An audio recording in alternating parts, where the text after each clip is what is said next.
siya. 5 lang, minsan piso. So yun yung master, yung big bike na overshoot at masama pa niya ibunong data doon sa isang kotse kasalubong.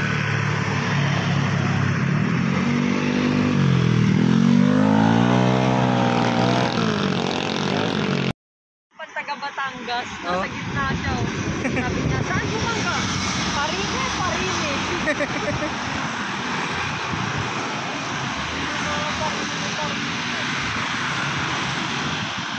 Biglang sumami tao, paano yung tao sa dulo? Nagpunta na dito eh.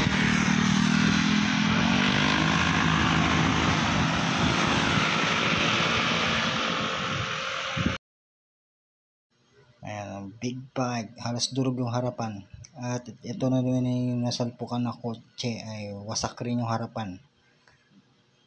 Ayan, nagkalat na rin yung mga debris dito sa kalsada. Masyado mabilis yung pagpatakbo ng big bag kaya hindi na nakontrol yung pagka-overshoot. Ayun yung kasalubong na salpok yung pati kotse. Ayan, totally wash out ang harapan ng big bike. Ayan, kalat yung kanyang mga pairings. At yun pa, yung helmet.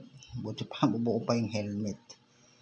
Ayan, daming kalat ditong mga debris ng big bike.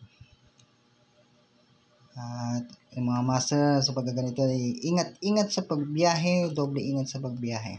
Ride safe dito tayo sa natawag na pagmamaneho natin dito sa dangerous road ang Marilaki.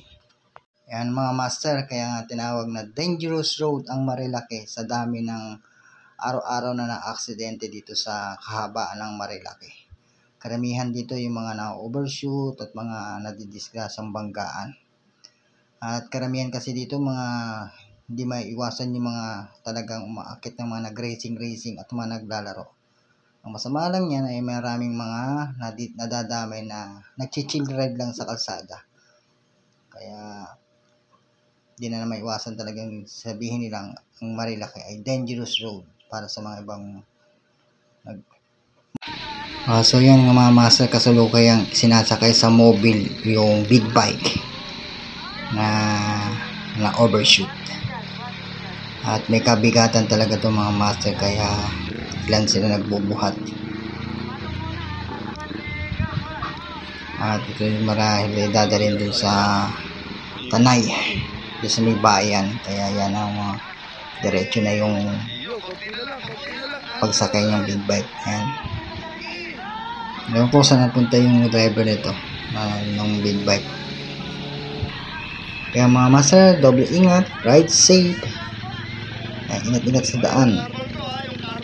Piyasahin ko pa yan.